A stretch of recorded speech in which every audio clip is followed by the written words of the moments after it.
사해, 매년 1미터씩 사라지는 고대의 바다. 우리 세대가 마지막 목격자 해수면보다 430미터 아래, 지구에서 가장 깊은 상처 위에 지금 이 순간에도 바다 하나가 조용히 사라지고 있습니다. 매년 1미터씩 아무도 막지 못하면서. 그런데 이상한 건 이 바다가 사라지고 있다는 사실을 알면서도 누구도 정말로 멈추려 하지 않는다는 겁니다. 이스라엘 정부는 알고 있습니다. 요르단 정부도 알고 있습니다. 그리고 그 바다에서 수십억 달러를 긁어가는 기업들도 알고 있습니다. 그렇다면 왜 아무것도 바뀌지 않는 걸까요? 오늘 우리는 그 답을 찾으러 갑니다. 지구에서 가장 낮은 곳, 소금으로 뒤덮인 고대의 바다, 사해로. 이 이야기가 끝날 때쯤 여러분은 다음에 사해 사진을 볼 때 전혀 다른 눈으로 보게 될 겁니다. 지금 구독 버튼을 눌러두세요. 이런 이야기는 두 번 다시 같은 방식으로 들을 수 없습니다. 지금으로부터 약 40년 전 사해 해변에는 리조트가 즐비했습니다. 사람들은 짙고 묵직한 물 위에 누워 신문을 읽으며 웃었습니다. 아이들은 파도도 없는 잔잔한 수면에서 첨벙거렸습니다. 그 기억을 가진 노인들이 지금도 살아 있습니다. 그런데 그들이 그 시절 수영하던 자리에 지금 가보면 물이 없습니다. 모래도 없습니다. 그냥 갈라지고 꺼진 땅뿐입니다. 바다가 도망가고 있어요. 이 말은 비유가 아닙니다. 그들이 실제로 사용하는 표현입니다. 죽음이라는 이름을 가진 바다. 그 진짜 비밀 지구에서 가장 오래된 경고문이 있다면 아마 사해라는 이름 그 자체일 겁니다. 히브리어로는 얌 하멜라흐, 소금의 바다. 아랍어로는 알 바흐르 알 마이이트, 죽음의 바다. 어느 언어로 불러도 같은 의미입니다. 이곳엔 아무것도 살 수 없다고. 그런데 여러분, 한 가지만 물어볼게요. 정말 아무것도 없을까요? 사해의 염도는 약 34%입니다. 일반 바닷물이 약 3% 정도니까 사해는 그것보다 거의 10배가 넘는 농도입니다. 숫자만으로는 감이 안 오시죠? 이렇게 생각해 보세요. 여러분이 지금 마시는 생수 한 병이 있다고 합시다. 거기에 소금을 2큰술 넣으면 마시기 힘든 짠물이 됩니다. 사해는 그 소금을 20큰술 가까이 넣은 물입니다. 눈에 조금만 튀어도 타는 듯한 통증이 오고 입 안에 들어가면 구역질이 날 정도입니다. 상처가 있는 피부에 닿으면 비명을 지르게 됩니다. 그런데 이 물에서 사람들은 수천 년째 치유를 찾았습니다. 기원전 40년, 유대의 왕 헤롯 대왕은 사해 연안에 세계 최초의 건강 스파를 지었습니다. 현대의 럭셔리 리조트가 아니라 진짜 의학적 목적의 시설이었습니다. 헤롯은 피부병과 관절염으로 고통받았는데 사해의 물과 공기가 그것을 완화시켜 준다는 걸 알았습니다. 여러분이 지금 약국에서 사는 사해 소금 목욕제의 역사가 사실은 2000년도 넘었다는 뜻입니다. 사해가 특별한 이유는 단순히 짜기 때문만이 아닙니다. 이곳은 지구에서 가장 낮은 지점에 위치합니다. 해수면보다 430미터 아래. 그러니까 서울 롯데월드타워의 높이가 약 550미터니까 그 건물보다 조금 낮은 깊이의 땅 위에 이 바다가 존재합니다. 대기압이 일반 평지보다 높고 그 덕에 산소 농도도 약 10%더 높습니다. 자외선은 두터운 대기층을 통과하면서 걸러지기 때문에 이 바다 위에서는 화상을 입지 않고 일광욕을 즐길 수 있습니다. 지구에서 유일한 장소입니다. 생각해 보세요. 바다에 갔는데 햇볕에 타지 않는다는 게 얼마나 기묘한 일인지. 그게 가능한 곳이 사해입니다. 그런데 이 신비로운 장소의 바닥에서는 더 놀라운 일이 벌어지고 있습니다. 사해는 죽음의 바다라는 이름에도 불구하고 실제로 완전히 생명이 없지는 않습니다. 바닥 곳곳에서 담수가 솟아오르는 샘이 발견되는데 그 주변에는 극한 환경에서만 사는 미생물들이 서식하고 있습니다. 할로박테리아라고 불리는 이 미생물들은 조건이 맞을 때 대규모로 번식하면서 사해 전체를 붉은색으로 물들입니다. 멀리서 보면 마치 피가 번진 것처럼 보입니다. 고대인들이 이 광경을 봤을 때 얼마나 공포스러웠을지 상상이 되시나요? 그리고 사해에 또 다른 비밀이 있습니다. 이 바다 바닥에서는 오래전부터 검고 끈적한 덩어리들이 수면 위로 떠올랐습니다. 천연 아스팔트, 즉 역청입니다. 고대 이집트인들은 이 물질을 미라를 만드는 방부제로 사용했습니다. 수천 년 된 이집트 미라의 몸 안에서 발견된 성분을 분석했더니 사해에서 온 역청이었습니다. 지중해 건너 이집트까지 배로 운반된 사해의 물질이 파라오의 시신을 지키고 있었던 겁니다. 이 바다는 고대 문명의 무역 경로 위에 있었고 그 시절부터 이미 가치 있는 자원이었습니다. 그리고 바로 그 가치 때문에 이 바다는 지금 죽어가고 있습니다. 너무 소중하다고 여겨졌기에, 너무 많이 착취당했기에, 하지만 사해를 죽이는 진짜 범인이 누구인지 그 이야기를 하기 전에 먼저 이 바다가 어떻게 만들어졌는지를 알아야 합니다. 왜냐하면 사해의 탄생 자체가 이미 하나의 경고였기 때문입니다. 그 이야기를 지금 시작합니다. 지구가 찢겨지는 자리에 태어난 바다 지진은 무서운 것입니다. 하지만 지진이 수백만 년에 걸쳐 아주 천천히 일어난다면 어떨까요? 그 결과는 산이 무너지는 게 아닙니다. 대륙이 갈라집니다. 지구 표면에 깊고 긴 상처가 남습니다. 사해는 바로 그 상처 위에 태어났습니다. 아프리카 판과 아라비아 판, 이 두 거대한 지각판이 수백만 년 전부터 서로 다른 방향으로 이동하기 시작했습니다. 그 경계선을 사해 지구대라고 부릅니다. 아프리카 판은 북쪽으로, 아라비아 판은 반시계 방향으로 회전하면서 그 사이에 거대한 균열이 생겼고 그 균열이 내려앉으면서 사해 분지가 형성되었습니다. 다시 말해 사해는 지구가 스스로 찢어지면서 생긴 구멍에 물이 고인 것입니다. 여러분이 지금 서울의 한 카페에 앉아 이 이야기를 듣고 있다면 그 발밑에 땅이 지금도 움직이고 있다는 걸 알고 계신가요? 지구의 판들은 지금 이 순간도 이동 중입니다. 아라비아 반도는 매년 수 밀리미터씩 북쪽으로 밀려가고 있고 그 결과 사해 지구대는 계속해서 확장되고 있습니다. 이 균열은 북쪽으로 올라가 시리아를 거쳐 터키까지 이어지고 남쪽으로는 홍해와 아프리카 동부 대지구대까지 연결됩니다. 지구 표면에 그어진 거대한 상처의 한 부분이 바로 사해입니다. 이 지지질학적 구조가 만들어내는 위험이 있습니다. 사해 지역은 역사적으로 강력한 지진이 자주 발생한 지역입니다. 기원 후 749년에는 이 지역을 강타한 지진으로 수만 명이 사망했다는 기록이 있습니다.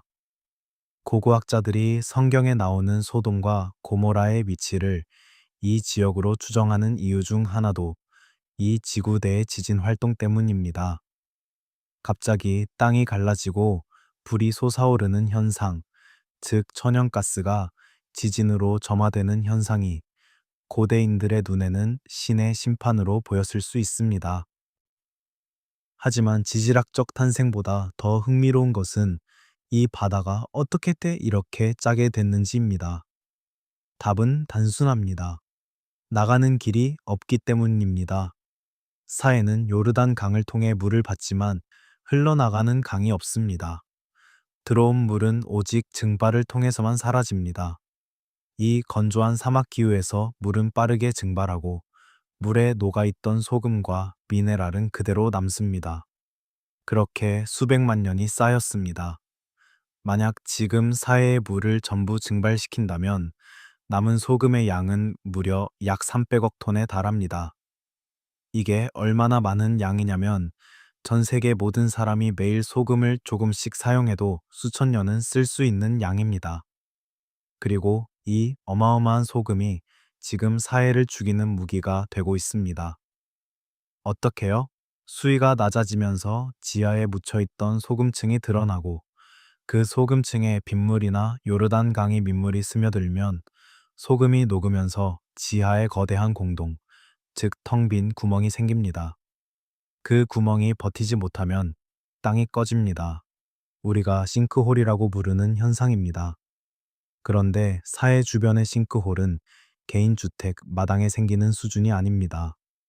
현재까지 사해 연안에는 7,000개가 넘는 싱크홀이 발생했습니다. 7,000개. 해안선을 따라 걷는다면 수백 미터마다 땅이 꺼진 구덩이를 만나게 된다는 뜻입니다.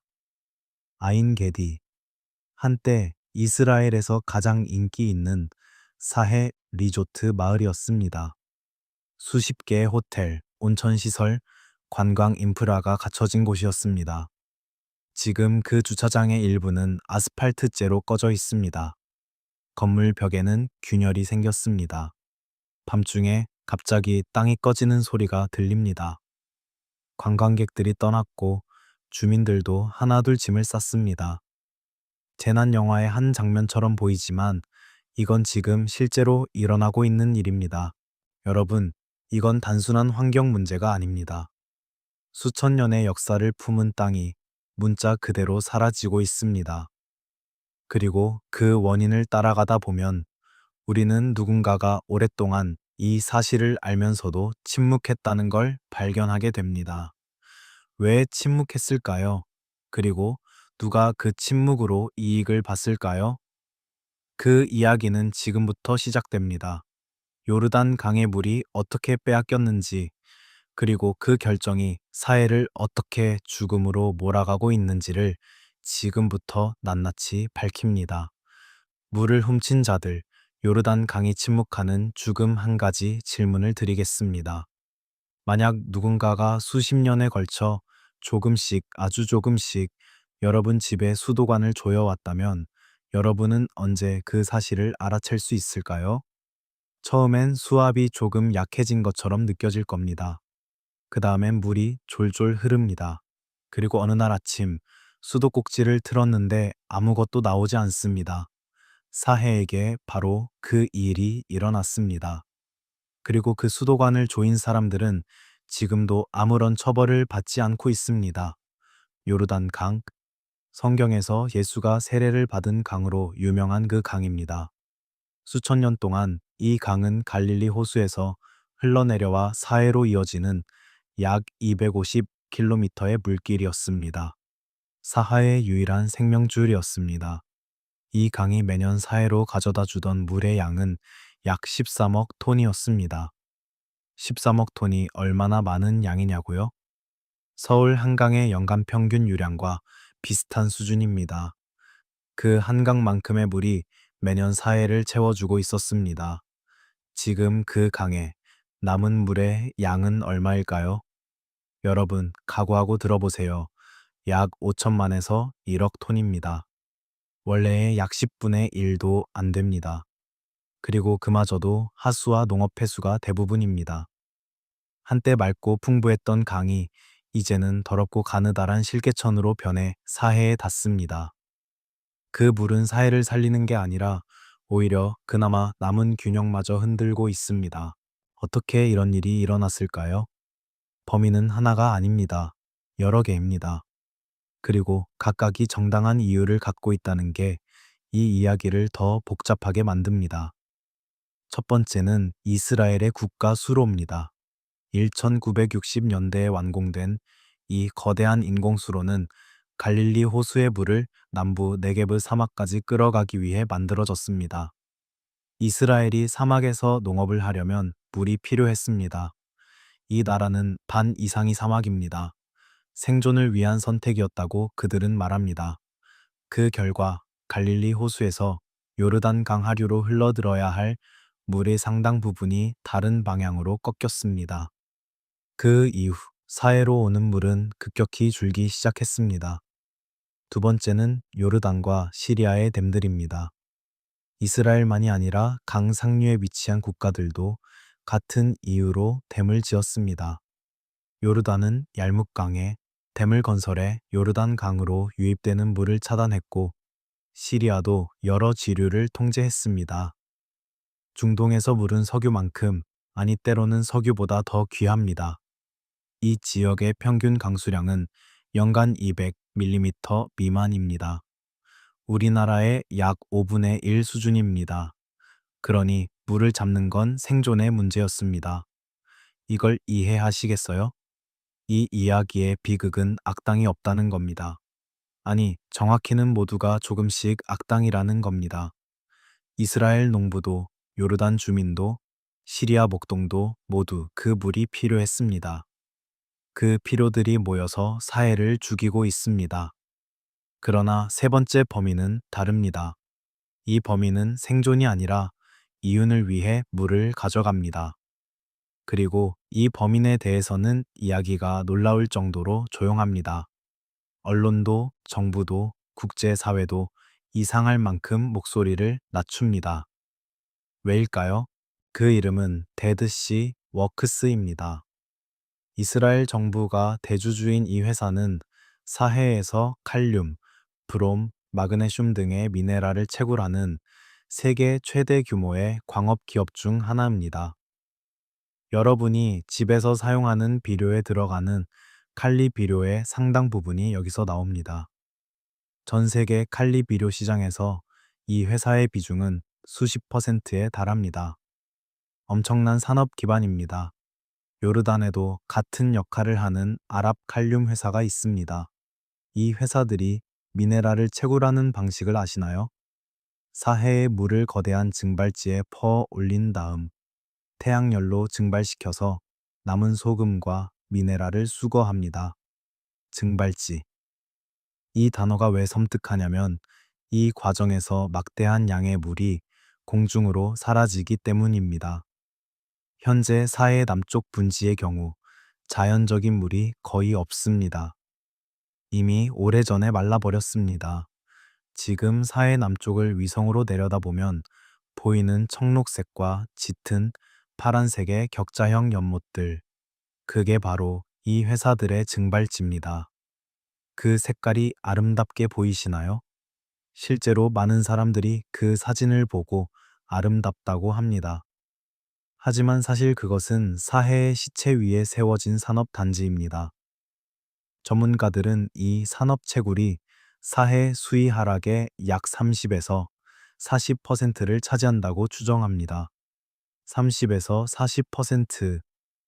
요르단 강에서 물을 가져가는 것, 인구 증가로 인한 생활용수 사용, 기후 변화로 인한 증발량 증가, 이 모든 것과 비교해도 산업 채굴은 무시할 수 없는 규모입니다.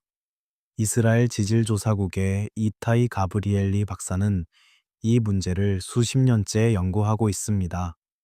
그는 데이터를 가지고 있습니다. 사해가 얼마나 빠르게 사라지는지, 싱크홀이 얼마나 가파르게 늘고 있는지, 앞으로 어떻게 될지에 대한 예측 모델을 가지고 있습니다. 그리고 그 데이터는 무섭습니다. 지금 추세가 이어진다면 사해에는 수십 년 안에 지금보다 훨씬 더 작은 소금 연못으로 줄어들 수 있습니다. 어떤 시나리오에서는 이 세기 안에 완전히 사라집니다. 그런데 여기서 한 가지 이상한 일이 있습니다. 이 연구 결과들은 수십 년 전부터 알려져 있었습니다. 과학자들은 경고했습니다. 환경단체들은 목소리를 높였습니다. 그런데도 데드시 워크스는 계속 운영됐고, 댐은 계속 물을 막았고, 사해는 계속 줄었습니다. 왜 아무것도 바뀌지 않았을까요? 이 질문에 답하려면 우리는 이 바다를 둘러싼 국가들의 이야기를 해야 합니다. 그리고 그 이야기는 생각보다 훨씬 더 복잡하고 훨씬 더 어둡습니다. 잠깐만요. 그 전에 여러분께 한 이야기를 먼저 들려드려야 합니다. 20년 이상 사해연안에서 살았던 한 남자의 이야기입니다. 그가 직접 목격한 것들, 그리고 그가 끝내 떠날 수밖에 없었던 이유. 그건 어떤 데이터보다 더 강력하게 사해의 현실을 보여줄 겁니다. 사해 옆에서 산다는 것, 마지막 목격자들의 증언 모세, 레비는 사해에 대해 묻는 사람에게 항상 똑같은 대답을 합니다. 나는 그 바다가 죽는 걸 옆에서 봤어요. 매일 조금씩. 처음엔 느끼지 못했어요. 나중엔 느꼈지만 믿지 않았어요. 그리고 마지막엔 믿었지만 막을 수 없었어요. 그는 아인게디 키부츠에서 30년을 살았습니다. 이제 그 키부츠의 해변은 없습니다. 물이 3km 이상 물러났습니다.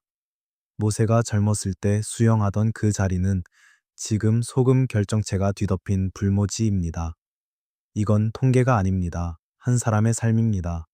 그리고 그런 사람이 이 지역에 수천 명 있습니다. 아인 게디, 히브리어로 야생염소의 샘이라는 뜻입니다. 사하의 서쪽 해안, 유대 사막과 맞닿은 이 오아시스는 고대부터 사람들이 살았던 곳입니다.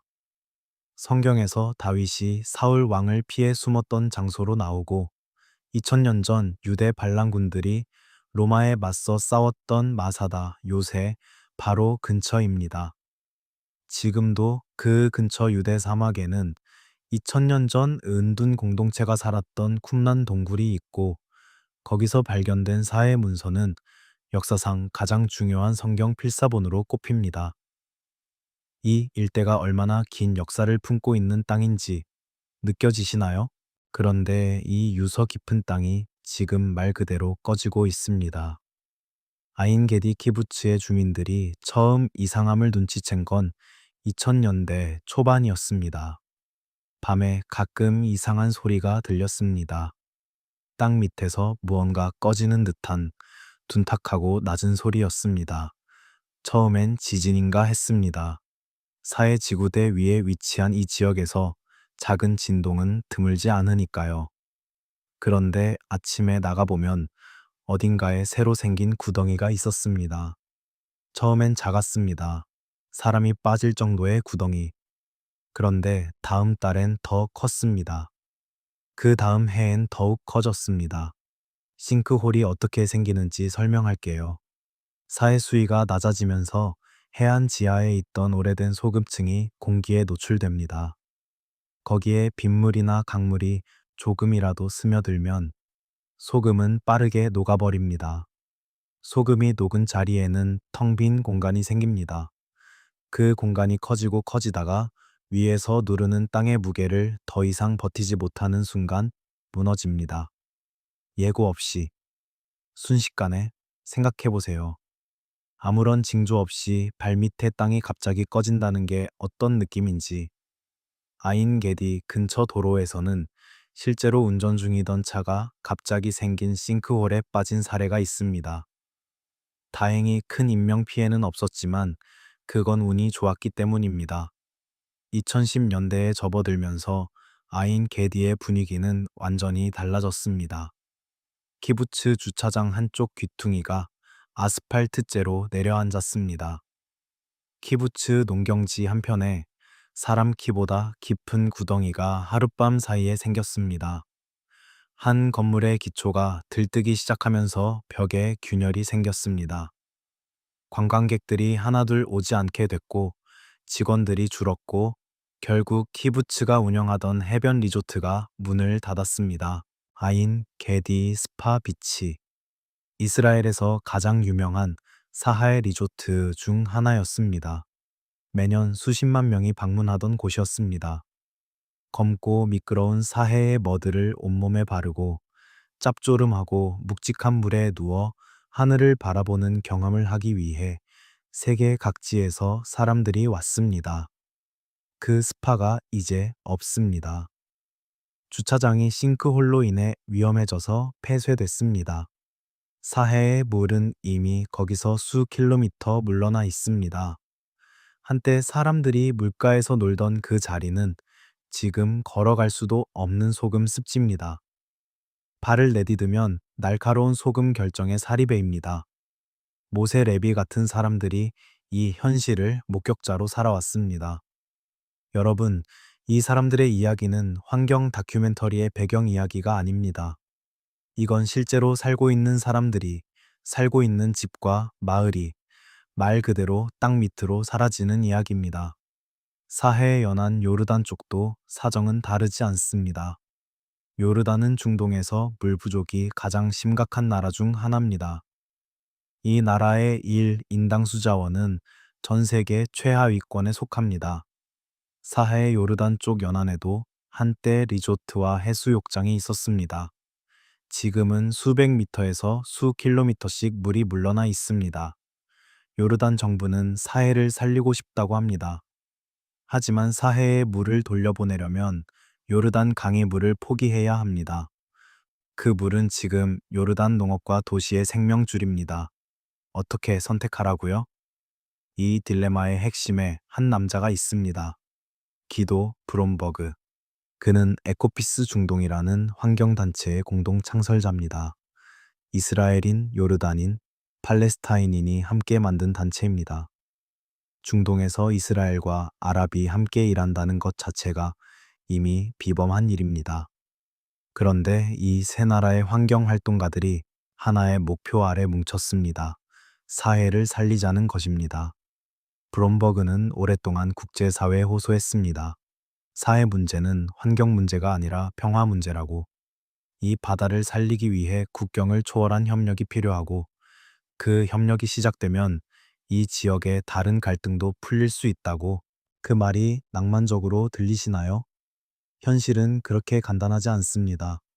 사해를 살리기 위한 가장 구체적인 계획은 홍해 사해 운하 프로젝트입니다. 홍해에서 물을 끌어와 담수화한 다음 남은 염수를 사해로 내려보내는 계획입니다. 이스라엘과 요르단이 2015년에 합의한 프로젝트입니다. 이 운하가 완공되면 요르단은 담수를 얻고 사해는 물을 얻습니다. 일석이조처럼 들립니다. 그런데 문제가 있습니다. 홍해의 물과 사해의 물은 화학적 성분이 다릅니다. 두 물이 섞이면 섞고 결정이 형성되면서 사해가 하얗고 뿌옇게 변할 수 있습니다. 또 홍해에서 유입되는 조류가 사해에서 번식하면서 생태계를 교란할 수 있다는 우려도 있습니다. 사해를 살리려다 사해를 다른 방식으로 망칠 수 있다는 겁니다. 비용도 문제입니다. 이 프로젝트의 예상 비용은 수십억 달러에 달합니다. 어디서 그 돈이 나오냐고요? 세계은행이 관심을 보였지만 정치적 상황이 바뀔 때마다 협상이 흔들렸습니다. 그리고 정치적 상황이 이 지역에서 안정적이었던 때가 과연 있었을까요? 팔레스타인의 입장도 있습니다. 요르단 강 서안 지구는 사해 연안의 일부를 접하고 있습니다. 팔레스타인 입장에서 사해의 자원은 언젠가 독립국가가 됐을 때 자신들의 것이기도 합니다. 그런데 지금은 이스라엘이 그 자원의 대부분을 통제하고 있습니다. 이 복잡한 이해관계 속에서 사해는 계속 줄어가고 있습니다. 여러분, 이게 사해 이야기의 가장 무거운 부분입니다. 이 바다는 단순히 환경 오염이나 기후 변화로 사라지는 게 아닙니다. 사람들이 각자의 필요와 욕망으로, 각자의 두려움과 이해관계로 이 바다에서 조금씩 빼앗아 가고 있습니다. 그리고 아무도 그 전체 그림을 보면서 책임을 지지 않습니다. 한 가지 더 말씀드려야 할 게 있습니다. 아인 게디 스파 비치가 문을 닫기 수년 전 거기서 일하던 한 직원이 남긴 말이 있습니다. 그는 수십 년 동안 그 리조트에서 일했습니다. 관광객들이 사해 머드를 바를 수 있도록 도와주고 처음 사해에 들어가 몸이 뜨는 경험을 하는 사람들 옆에서 안전을 지켰습니다. 그 리조트가 폐쇄 결정을 받은 날, 그가 동료들에게 이런 말을 했다고 합니다.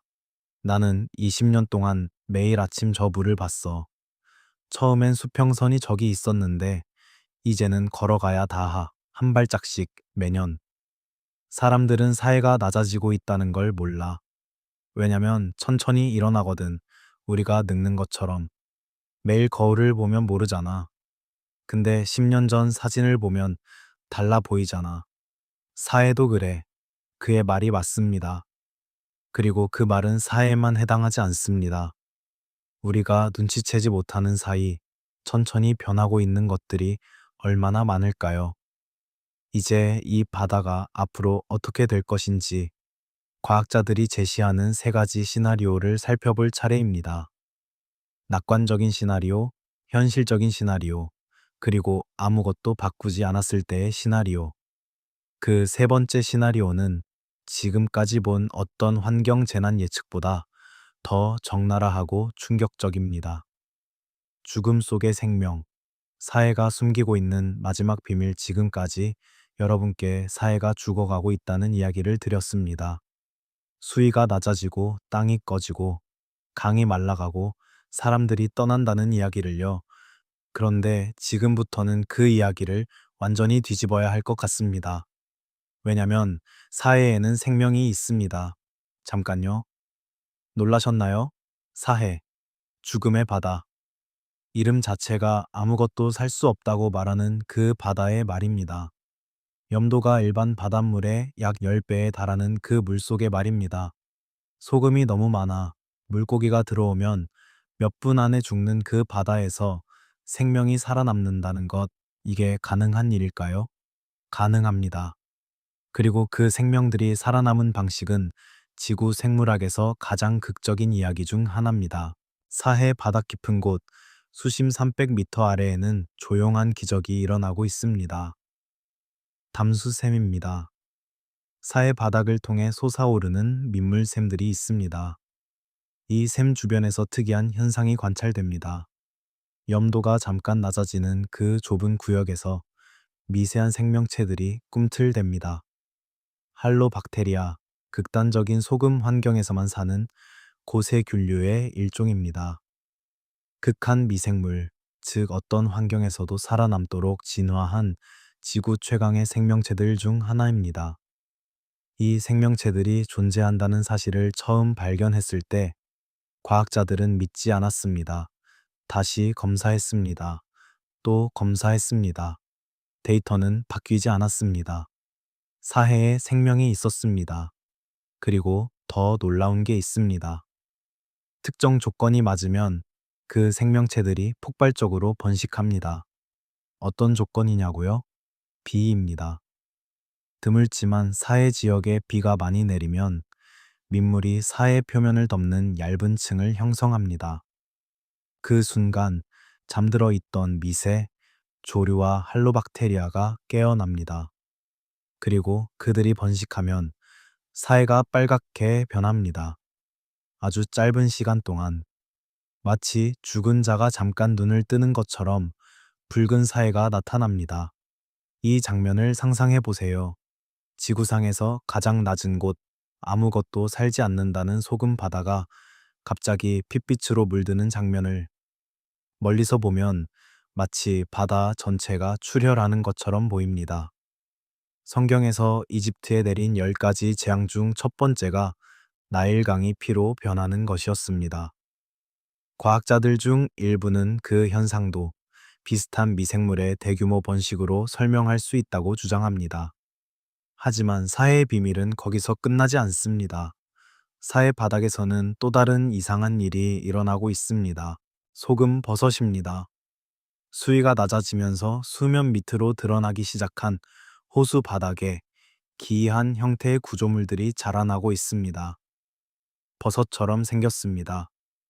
높이는 한 뼘에서 무릎 높이까지 다양하고 하얀 소금 결정이 겹겹이 쌓인 형태입니다. 가까이서 보면 얼음 조각 같기도 하고 산호초 같기도 합니다. 먼 우주의 어느 행성 표면에서나 볼 법한 풍경입니다. 이 소금 버섯들이 형성되는 데는 수십에서 수백 년이 걸립니다. 사해 바닥에서 솟아오르는 민물이 소금 포화 상태의 바닷물을 밀어내면서 그 경계 지점에 소금이 층층이 결정화됩니다. 일종의 천연 조각 작품입니다. 수백 년에 걸쳐 천천히 만들어진 작품. 그런데 수위가 낮아지면서 이 구조물들이 수면 위로 드러나 공기에 노출되면 빠르게 부서집니다. 소금 결정은 물속에서는 안정적이지만 공기 중에서는 서서히 풀려내립니다. 여러분, 지금 사에서는 수백 년 동안 만들어진 것들이 수십 년 안에 사라지고 있습니다. 우리가 이 행성에서 가장 이상하고 가장 아름다운 것들을 잃어가고 있는 겁니다. 그런데 이 이야기에는 아직 하나의 챕터가 남아 있습니다. 사회가 마지막으로 숨기고 있는 비밀. 이건 과학의 영역이 아닙니다. 적어도 우리가 보통 과학이라고 부르는 범위 밖에 있습니다. 그리고 솔직히 말씀드리면 처음 이 이야기를 들었을 때 저는 그냥 넘기려 했습니다. 너무 이상했기 때문입니다. 그런데 넘길 수가 없었습니다. 사해의 연안에는 수천 년 된 믿음이 있습니다. 사해의 물이 치유한다는 믿음입니다. 이건 단순한 전설이 아닙니다. 헤롯 대왕이 기원전 40년에 이 근처에 세계 최초의 건강 스파를 지은 것도 그 때문입니다. 클레오파트라가 이 지역에 독점적인 화장품 사업권을 원했다는 기록이 있을 정도입니다.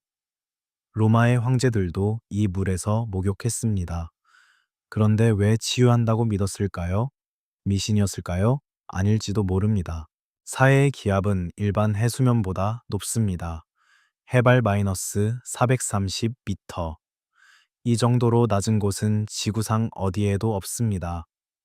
기압이 높다는 건 산소가 더 풍부하다는 뜻입니다. 실제로 이곳의 산소 농도는 일반 평지보다 약 10% 높습니다. 폐질환 환자들이 이 지역에서 더 쉽게 숨 쉰다는 보고는 수십 년 전부터 있었습니다. 거기에 더해서 자외선, 사해의 두꺼운 공기층은 자외선의 상당 부분을 걸러냅니다.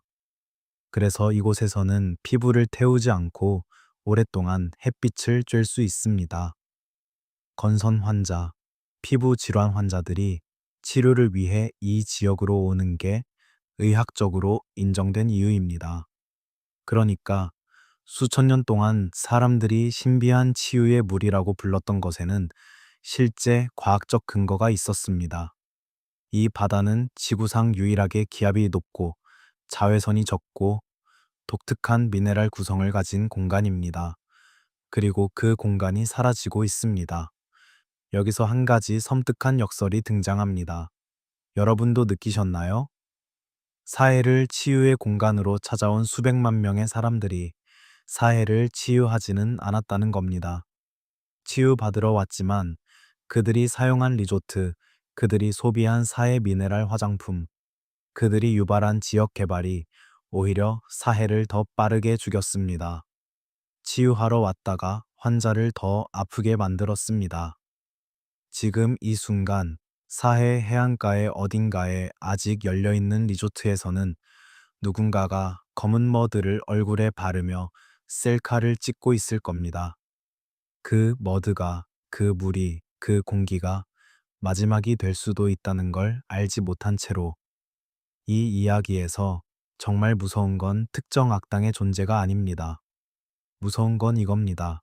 우리가 가장 사랑하는 것을 가장 빨리 망가뜨린다는 사실입니다. 잠깐, 그 전에 여러분께 한 가지를 물어봐도 될까요? 지금 댓글에 적어주세요. 여러분이 알고 있는 또는 여러분이 직접 본 것 중에서 예전과 달라져 있는 자연이 있나요? 바다, 강, 산, 호수, 어떤 것이든요. 그 변화가 언제부터였는지, 어떻게 달라졌는지, 여러분의 기억이 어쩌면 가장 중요한 기록이 될 수 있습니다. 지금 댓글에 남겨주세요. 그리고 지금부터가 진짜 중요합니다. 사해의 미래. 앞으로 50년, 세 가지 가능성이 있습니다. 그 중 하나는 여러분이 생각하는 최악보다 더 나쁩니다. 그리고 나머지 하나는 아직 우리에게 시간이 남아있다고 말하고 있습니다. 50년 후의 사해, 세 가지 미래, 하나의 선택 과학자들은 예언자가 아닙니다. 그들은 데이터를 봅니다. 수십 년치 측정치를 쌓아 올리고 변수들을 넣고 모델을 돌립니다. 그리고 나온 결과를 발표합니다. 그 결과가 불편하더라도, 정치적으로 민감하더라도, 아무도 듣고 싶어 하지 않더라도, 사회를 연구하는 과학자들이 내놓은 미래 시나리오가 있습니다. 세 가지입니다. 여러분, 세 가지 시나리오를 들으실 때 한 가지만 기억해 주세요. 이건 SF 소설이 아닙니다. 이건 지금 이 순간에도 지구상 어딘가에서 현실이 되고 있는 이야기입니다. 첫 번째 시나리오, 기적의 시나리오입니다. 홍해 사해 운하가 완공됩니다. 이스라엘과 요르단, 그리고 팔레스타인이 물 공유 협정에 서명합니다. 요르단 강에 흘려보내는 물의 양이 과거의 절반 수준으로라도 회복됩니다. 데드시, 워크스와 아랍 칼륨 회사의 채굴이 대폭 제한됩니다. 그리고 이 모든 일이 앞으로 20년 안에 실행됩니다. 그 경우 사해의 수위 하락은 멈출 수 있습니다. 완전히 회복되지는 않습니다. 지난 60년 동안 잃어버린 것은 돌아오지 않습니다. 하지만 더 이상 사라지지는 않습니다. 싱크홀의 증가 속도도 느려집니다. 사해는 축소된 상태로 안정화됩니다. 지금 크기의 절반 정도로. 우리 손자 세대는 여전히 이 바다를 볼 수 있습니다. 기적이라고 부르는 게 그냥 하는 말이 아닙니다. 중동에서 이스라엘, 요르단, 팔레스타인이 함께 합의에 서명하는 것이 기적이기 때문입니다. 하지만 기적은 일어날 수 있습니다. 2015년에 실제로 두 나라가 협상 테이블에 앉았습니다. 진행되다 멈췄지만 그 사실 자체가 불가능하지 않다는 증거입니다. 두 번째 시나리오, 현실의 시나리오입니다. 아무것도 극적으로 바뀌지 않습니다. 지금처럼 조금씩 협상이 시도되고, 일부는 되고, 일부는 실패하고, 때로는 전쟁이나 분쟁으로 모든 게 원점으로 돌아갑니다. 채굴은 계속되지만 조금 규제가 생깁니다. 요르단 강의 유입은 여전히 부족하지만 완전히 끊기지는 않습니다. 이 경우 사해는 계속 줄어듭니다. 매년 약 1m씩.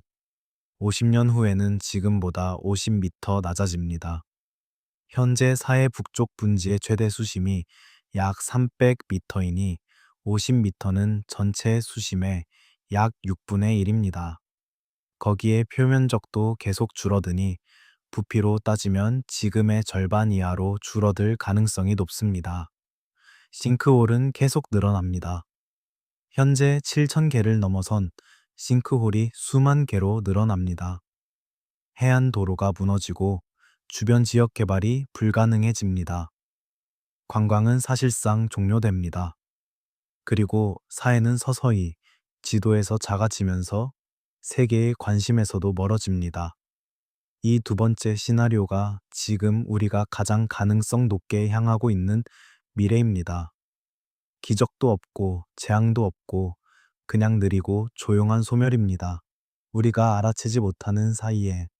그리고 세 번째 시나리오가 있습니다. 이건 말씀드리기가 좀 어렵습니다. 하지만 이게 가장 중요한 이야기이기 때문에 말씀드려야 합니다. 세 번째는 가속의 시나리오입니다. 기후변화입니다. 중동은 지구상에서 기후변화의 영향을 가장 빠르게 받는 지역 중 하나입니다. 이 지역의 기온은 전 세계 평균보다 빠르게 상승하고 있습니다. 강수량은 줄고 증발량은 늘고 이미 부족한 수자원이 더 빠르게 고갈됩니다. 지금 요르단 강을 막고 있는 이스라엘과 요르단의 저수지들도 기후변화로 인해 수량이 줄고 있습니다. 갈릴리 호수의 수위도 위험 수준까지 떨어진 적이 있습니다.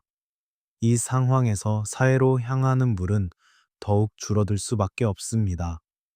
동시에 사해 표면에서 증발하는 양은 기온 상승과 함께 늘어납니다. 유입은 줄고 증발은 늘고 수학적으로 볼 때 이건 단순한 뺄셈입니다. 이 가속의 시나리오에서 사해의 수위 하락은 영한 1m에서 1.5m를 넘어설 수 있습니다. 어떤 모델에서는 이 세기 말, 즉 지금으로부터 80년 후에 사해가 현재의 4분의 1 이하로 줄어든다고 예측합니다. 그리고 그 이후에는 회복할 수 없는 임계점을 넘어설 수 있습니다. 임계점. 이 단어가 왜 중요하냐면요. 어떤 시스템은 서서히 망가지다가 어느 순간부터는 망가지는 속도 자체가 걷잡을 수 없이 빨라집니다. 도미노처럼요. 첫 번째 도미노가 쓰러질 때는 느립니다. 그런데 어느 지점을 넘으면 멈출 수 없습니다. 사해의 임계점은 어디일까요? 아직 정확히 모릅니다. 하지만 이스라엘 지질조사국의 가브리엘리 박사를 비롯한 여러 전문가들은 말합니다. 우리가 그 임계점에 얼마나 가까이 와 있는지 모른다는 것 그 자체가 이미 위험하다고. 여러분, 이 세 가지 시나리오 앞에서 한 가지를 분명히 해야 합니다. 이건 선택의 문제입니다. 자연이 결정하는 게 아닙니다. 정치인들이, 기업들이, 우리가 결정합니다. 그리고 선택하지 않는 것도 선택입니다. 아무것도 하지 않으면 우리는 두 번째 혹은 세 번째 시나리오를 선택한 겁니다. 그런데 여기서 정말 비극적인 반전이 있습니다. 사회를 살릴 수 있는 유일한 방법, 홍해사회 운하 프로젝트. 이 프로젝트를 가장 열렬히 원하는 나라는 요르단입니다. 왜냐면 이 운하가 완공되면 요르단은 담수를 얻기 때문입니다. 그리고 이 프로젝트를 가장 강력하게 추진할 수 있는 나라는 이스라엘입니다. 왜냐면 이스라엘이 이 지역의 경제적 주도권을 쥐고 있기 때문입니다. 그런데 두 나라 사이에는 팔레스타인이 있습니다. 요르단강 서안 지구가 있습니다. 이 지역을 거치지 않고는 운하를 놓을 수 없습니다. 팔레스타인의 동의 없이는 착공할 수 없습니다. 그런데 팔레스타인과의 관계가 해결되지 않는 한 그 동의를 얻기는 어렵습니다. 사해를 살리는 문제와 이스라엘 팔레스타인 분쟁이 연결되어 있습니다. 지구에서 가장 오래된 분쟁이 지구에서 가장 낮은 바다의 운명을 결정하고 있습니다. 이 아이러니 앞에서 뭐라고 말해야 할지 저도 잠시 말문이 막힙니다. 에코피스 중동의 기도 브롬버그는 오랫동안 이렇게 말해왔습니다. 사해는 우리에게 메시지를 보내고 있습니다. 이 바다는 지구상 유일하게 세 개의 종교가 각자의 신성한 역사를 새긴 땅과 맞닿아 있습니다. 유대교, 기독교, 이슬람교, 그리고 그 세 종교의 땅이 이 바다를 죽이고 있습니다. 어쩌면 이 바다를 살리는 것이 그 세 종교가 함께 할 수 있는 가장 중요한 일일지도 모릅니다. 낭만적으로 들리시나요? 그럴 수 있습니다. 하지만 저는 이 말이 틀리지 않다고 생각합니다. 이제 마지막 질문 하나를 드리겠습니다. 사해의 고대 이름은 소금 바다였습니다. 죽음의 바다라는 이름은 훨씬 나중에 붙여졌습니다. 처음에 이 바다를 본 사람들은 이것을 죽음이라고 부르지 않았습니다. 소금이라고 불렀습니다. 소금은 방부제입니다. 소금은 보존합니다. 그 이름이 맞는다면 이 바다는 오랫동안 무언가를 보존해 왔습니다. 그 무언가는 단순히 물이 아닐 수도 있습니다. 우리 세대가 마지막 목격자가 될 것인지 아니면 다음 세대에도 이 바다를 전해줄 첫 번째 행동가가 될 것인지 그건 지금 이 순간에도 결정되고 있습니다. 사해가 남긴 상처, 싱크홀, 유령 도시, 그리고 지구의 흉터. 어느 날 아침 주차장이 그냥 사라집니다. 밤사이 아무 소리도 없이, 경고도 없이. 전날 저녁까지만 해도 멀쩡하게 자동차들이 서 있던 아스팔트 바닥이 다음날 새벽이 되면 직경 10m짜리 구멍이 되어 있습니다. 안을 들여다보면 끝이 보이지 않습니다. 그냥 어둠입니다. 이스라엘 아인 게디 지역에서 실제로 일어난 일입니다. 그것도 한 번이 아니라 지금 이 순간에도 반복되고 있는 일입니다. 여러분, 사회의 진짜 공포는 물이 줄어드는 데 있지 않습니다. 진짜 공포는 땅이 사라지는 데 있습니다. 싱크홀, 집안이 갑자기 함몰하면서 생기는 거대한 구멍입니다. 사해의 연안에는 현재 7,000개가 넘는 싱크홀이 있습니다. 7,000개. 사해 해안선의 길이가 약 200km입니다. 그 200km에 걸쳐 7,000개의 구멍이 있다면 평균적으로 30m마다 하나씩 있는 셈입니다. 걸어서 30발짝마다 발밑이 무너질 수 있다는 뜻입니다. 이 싱크홀들이 왜 생기는지 아십니까? 이게 바로 사해의 두 번째 저주입니다. 수위가 낮아지면 지하 수면도 함께 낮아집니다. 그러면 땅속 깊이 있던 소금 지층이 공기에 노출됩니다. 그런데 소금은 민물에 아주 쉽게 녹습니다. 주변에서 빗물이나 지하수가 스며들면 그 소금층이 서서히 녹아 내부에 빈 공간을 만듭니다. 겉에서 보면 멀쩡한 땅처럼 보이지만 안은 이미 텅 비어 있습니다. 그러다 임계치를 넘으면 그냥 꺼집니다. 쿵. 단 몇 초 만에 여러분이 만약 그 자리에 서 있었다면 어떻게 됐을까요? 실제로 사람들이 다칠 뻔한 사례가 여러 차례 있었습니다. 이스라엘 당국은 결국 사해 남쪽 해안의 여러 구간을 출입 금지 구역으로 지정했습니다.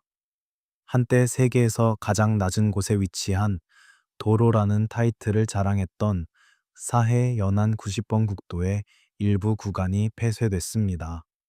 도로 밑이 구멍 났기 때문입니다.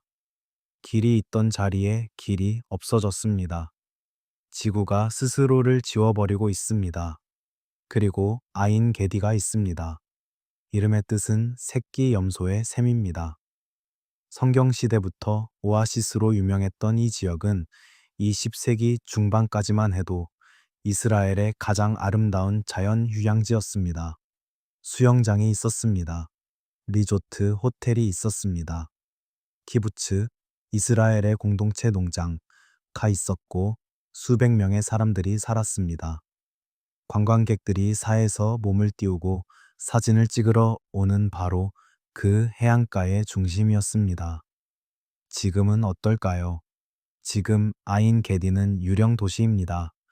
리조트 수영장은 물이 빠진 채 방치되어 있습니다. 바닥에 낙엽과 모래가 쌓였습니다. 타르실 문이 반쯤 열린 차에 삐걱거립니다. 주차장은 절반이 싱크홀로 꺼져 들어가 있고 남은 절반도 균열이 생겨 차를 댈 수 없습니다. 건물 외벽에는 금이 갔고 창문에 판자가 박혀 있습니다. 여행 정보 게시판은 아직 서 있는데 거기 붙은 지도에는 지금은 없어진 해변 산책로가 그려져 있습니다. 그 해변은 지금 물에서 3km 이상 떨어진 육지가 되었습니다. 상상해 보세요. 여러분이 어린 시절 여름마다 놀러 갔던 바닷가가 어른이 되어 돌아왔더니 그냥 소금 평원이 되어 있는 겁니다. 바다가 도망간 겁니다. 실제로 이 지역 노인들은 그렇게 표현합니다. 40년 전에 사해에서 수영했던 사람들은 이제 물가에 가기 위해 차를 타고 수 킬로미터를 이동해야 합니다. 그들이 기억하는 해변은 지금 하얀 소금 결정으로 덮인 황무지가 되었습니다. 멀리서 보면 눈이 내린 것 같습니다. 가까이 가면 날카롭고 딱딱한 소금 조각들이 발을 찌릅니다. 아름다움이 아닙니다. 상처입니다. 그런데 아이러니하게도 이 폐허 속에서 새로운 것이 생겨나고 있습니다. 싱크홀이 물로 채워지는 경우가 있습니다. 주변 지하수가 스며들면서 싱크홀 안에 작은 연못이 생깁니다. 직경 몇 미터에서 수십 미터까지 다양한 크기의 연못들이 사해 해안 곳곳에 생겨났습니다. 그리고 놀랍게도 그 연못 안에는 생명이 삽니다. 민물 생물들이 살고 있습니다. 소금기가 없는 물이니까요. 갈대가 자랍니다. 새들이 날아듭니다. 사해가 죽어가는 자리에 다른 종류의 생태계가 생겨나는 겁니다. 이걸 어떻게 해석해야 할까요? 자연의 회복력인가요? 아니면 대체인가요? 오래된 것이 죽고 새로운 것이 태어나는 자연스러운 순환인가요? 아니면 우리가 되돌릴 수 없는 무언가를 잃어가고 있다는 증거인가요? 저는 이 질문에 하나의 답을 드릴 수가 없습니다. 왜냐면 이건 과학의 영역이면서 동시에 가치의 영역이기 때문입니다. 무엇이 중요한지, 무엇을 지켜야 하는지, 그건 데이터가 아니라 우리가 결정하는 겁니다. 그런데 이 폐허의 이야기가 사실 빙산의 일각이라면 여러분은 어떻게 반응하시겠습니까? 사회 수위가 낮아지면서 드러나고 있는 것들 중에는 땅만 있는 게 아닙니다. 역사도 있습니다. 수천 년 동안 물속에 잠겨 있던 고대 유물들이 수면 위로 올라오고 있습니다. 청동기 시대의 도자기 조각, 로마 시대의 동전, 비잔틴 시대의 선박잔해. 이 유물들은 수천 년의 소금물 속에 보존되어 있다가 갑자기 공기에 노출되면서 빠르게 부식하기 시작합니다.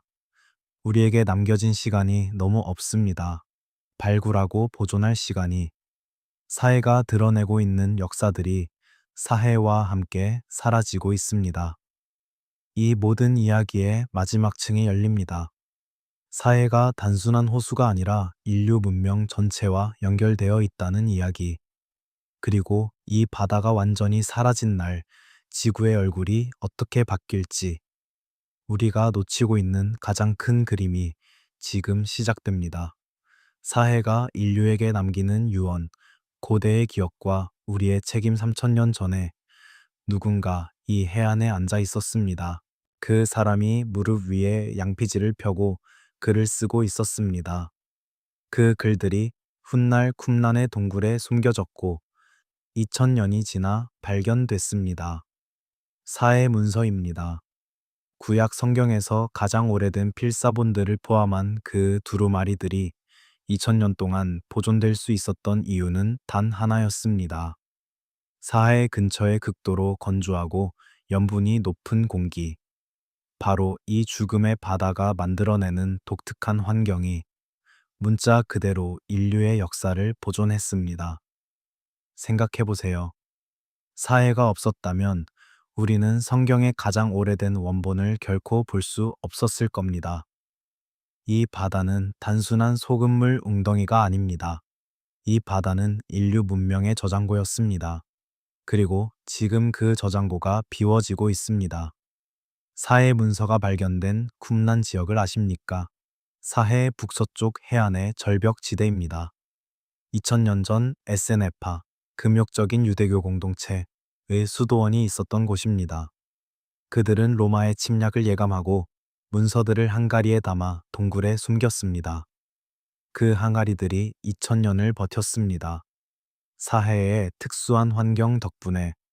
그런데 지금 그 지역의 지하 수면이 낮아지면서 토양의 수분이 달라지고 있습니다. 아직 발굴되지 않은 동굴들이 더 있을 가능성이 있습니다. 학자들은 그 동굴들 안에 더 많은 문서가 있을 수 있다고 추정합니다. 하지만 발굴 작업은 느립니다. 자금도 부족하고 정치적 문제도 있고 지형도 험합니다. 그 사이에 환경이 변합니다. 아직 우리가 보지 못한 3000년 된 문자들이 누군가 열어보기도 전에 무너져 내리고 있을 수 있습니다. 여러분은 지금 잃어버릴 수 있는 게 물만이 아니라는 걸 느끼시나요? 사해는 지구상에서 유일하게 세 개의 아브라함계 종교, 유대교, 기독교, 이슬람교 모두에게 신성한 의미를 가진 지역과 맞닿아 있습니다. 요르단 강이 사해로 흘러드는 지점 근처에는 예수가 세례를 받은 것으로 전해지는 베다니아 유적이 있습니다. 성경 속 소돔과 고모라로 추정되는 지역이 사해 남쪽에 위치합니다. 이슬람의 예언자 롯의 이야기도 이 지역과 연결되어 있습니다. 3000년 이상 인류의 가장 깊은 믿음들이 이 바다를 중심으로 쌓여왔습니다. 그러니 사해가 사라진다는 것은 단순히 지도에서 파란색 구역이 줄어든다는 게 아닙니다. 인류 문명 전체의 기억이 깃든 장소가 지워진다는 겁니다.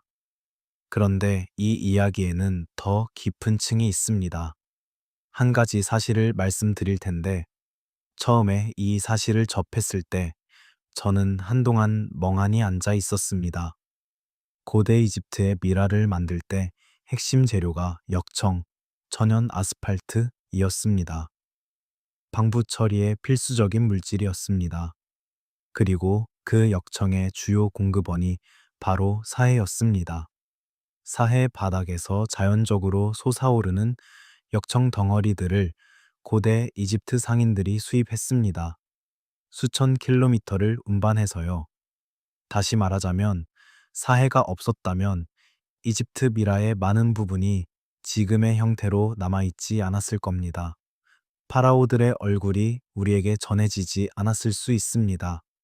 사해는 죽음을 보존하는 바다였습니다. 문자 그대로. 그런데 이제 그 바다 자신이 보존되지 못하고 있습니다. 이 역설 앞에서 잠깐 멈춰 주시겠어요? 죽음을 보존해온 바다가 이제 스스로 죽어가고 있습니다. 2000년의 역사를 담은 문서들을 지켜온 환경이 이제 그 보존력을 잃어가고 있습니다. 문명의 기억을 간직한 저장고가 텅 비어가고 있습니다.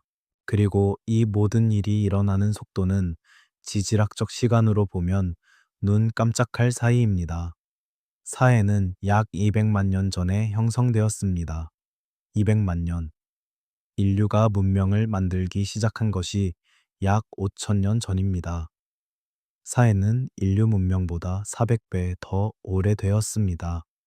그리고 그 200만 년의 역사가 고작 60년 만에 돌이킬 수 없는 방향으로 바뀌고 있습니다. 나사의 위성 사진들을 비교해 보시면 충격적입니다. 2000년대 초의 사진과 지금의 사진을 나란히 놓으면 색깔이 다릅니다. 형태가 다릅니다. 사해 남쪽 분지는 이미 20여 년 전의 천연 호수가 아니라 인공 증발 채굴지로 완전히 바뀌었습니다. 체스판처럼 나뉜 직사각형 구역들, 그 안에서 미네랄을 추출하기 위해 인위적으로 물을 증발시키는 시설들. 우주에서 내려다본 사해의 남쪽은 자연이 아닙니다. 공장입니다. 그 공장에서 만들어지는 것들이 여러분의 집에도 있습니다. 사해 미네랄 화장품, 욕실 선반에 올려진 그 작은 병들, 칼륨 비료, 전 세계 농업의 상당 부분을 지탱하는 그 비료가 이곳에서 만들어집니다. 사해는 우리의 피부에 닿고 우리가 먹는 음식에 닿아 있습니다. 우리는 이미 사해와 연결되어 있었습니다. 그것을 모르고 있었을 뿐입니다. 지금 이 순간 여러분이 이 이야기를 듣고 있는 바로 이 시간에도 사해의 수위는 낮아지고 있습니다. 이 영상을 처음 틀었을 때보다 조금 더 낮아졌습니다. 이 영상이 끝날 즈음에는 조금 더 낮아질 겁니다. 물론 그 차이는 우리 눈으로 볼 수 없을 만큼 작습니다. 하지만 축적됩니다. 그리고 축적이 임계점에 닿으면 돌이킬 수 없게 됩니다. 사해가 인류에게 남기는 유언이 있다면 저는 이렇게 생각합니다. 나는 200만 년을 살았다. 나는 인류의 탄생을 보았고, 제국의 흥망을 보았고, 예언자들의 말씀을 보존했고, 미라들의 얼굴을 지켰다. 나는 너희가 나를 치유라고 불렀을 때도 거기 있었고, 너희가 나를 자원이라고 불렀을 때도 거기 있었다. 그런데 지금 나는 더 이상 거기 없을 수도 있다. 너희가 결정해야 한다. 나를 기억할 것인가? 아니면 나를 잃고 나서야 기억할 것인가?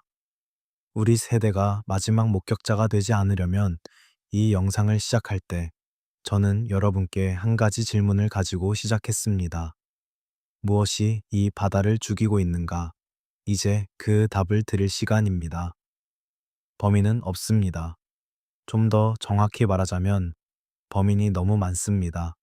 이스라엘이 요르단 강물을 막았습니다. 요르단도 막았습니다. 시리아도 막았습니다. 칼륨 회사들이 물을 증발시켰습니다. 수백만 명의 관광객들이 리조트를 채웠습니다. 세계 각지의 소비자들이 사해 미네랄 화장품을 샀습니다. 정치인들이 합의에 실패했습니다. 기후가 변했습니다. 이 모든 것이 동시에 작동했습니다. 한 명을 지목해서 당신이 범인입니다. 라고 말할 수 없는 이유가 바로 이것입니다.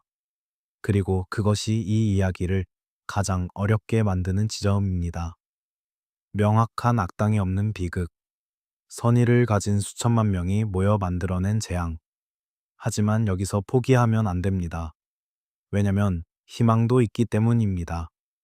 2000년대 초 이스라엘과 요르단의 환경운동가들이 처음으로 함께 사해 해안을 걸었습니다. 적국의 시민들이었습니다. 하지만 그들은 같은 것을 잃어가고 있었습니다. 그 걷기가 에코피스 중동의 시작이었고 그 조직이 15년이 넘도록 물 공유 외교를 이끌어 왔습니다. 작은 시작이었지만 실제로 정책에 영향을 미쳤습니다. 2015년에는 이스라엘과 요르단이 실제로 홍해사해 운하 초기 합의에 서명했습니다. 아직 진행 중인 협상입니다. 막혀 있지만 죽지 않았습니다. 요르단에서는 물 절약과 농업 방식 전환으로 요르단 강하류 유입량을 조금씩 늘리려는 시도가 진행되고 있습니다. 이스라엘에서는 일부 환경단체들이 테드시 워크스의 채굴 방식 개혁을 꾸준히 요구하고 있습니다. 학자들은 계속 측정하고, 계속 발표하고, 계속 경고합니다. 완벽한 해결책은 없습니다. 하지만 완전한 절망도 없습니다. 여러분, 사회를 지켜보는 세 가지 방식이 있습니다. 첫 번째는 관광객의 방식입니다. 가서 보고, 셀카 찍고 돌아옵니다. 아무것도 바뀌지 않습니다. 두 번째는 소비자의 방식입니다. 사해 미네랄 제품을 살 때 그것이 어디서 왔는지, 어떤 방식으로 채굴됐는지 묻기 시작합니다. 지속 가능한 방식으로 생산된 제품을 선택합니다. 이건 작은 것처럼 보이지만 수백만 명이 동시에 하면 시장이 움직입니다. 세 번째는 목격자의 방식입니다. 알고, 기억하고, 전합니다. 이 이야기를 누군가에게 합니다. 사회가 사라지고 있다는 사실을 주변에 알립니다. 아무것도 하지 않아도 됩니다. 그냥 알고 있으면 됩니다. 그리고 그 알미 축적되면 세상이 조금씩 달라집니다. 저는 여러분께 세 번째를 부탁드립니다. 이번 영상을 끝까지 보셨다면 여러분은 이미 목격자입니다. 이 바다의 이야기를 알고 있는 목격자. 그 사실 하나만으로도 충분히 가치 있는 일을 하셨습니다. 사해의 고대, 이름은 소금 바다였다고 말씀드렸죠. 소금은 보존합니다. 소금은 기억을 담아둡니다. 이 이야기도 그렇게 보존되기를 바랍니다. 여러분의 기억 속에 오래도록 200만 년의 역사를 가진 이 바다가 우리 세대의 기억 속에서는 영원히 살아있기를 바랍니다. 설령 지도에서 사라지는 날이 온다 하더라도 여기까지 봐주셔서 진심으로 감사합니다. 이 영상이 여러분에게 무언가를 남겼다면 좋아요 버튼을 눌러주세요. 단순한 숫자가 아닙니다. 이 이야기가 더 많은 사람에게 닿을 수 있는 통로가 됩니다. 그리고 이런 이야기들을 계속 함께하고 싶으시다면 지금 구독 버튼을 눌러주세요. 다음 영상도 결코 평범하지 않을 겁니다. 다음 영상에서는 지구상에서 가장 외로운 나무 이야기를 드릴 예정입니다. 사하라 사막 한가운데 수백 킬로미터 안에 다른 나무가 단 한 그루도 없는 곳에 홀로 서 있던 나무. 그 나무가 왜 그곳에 있었는지, 누가 그 나무를 죽였는지, 그리고 그 나무가 사라지기 전 마지막으로 목격한 것이 무엇인지, 그 이야기가 기다리고 있습니다. 사해처럼 그 나무도 한번 사라지면 돌아오지 않습니다. 다음 주에 만나겠습니다.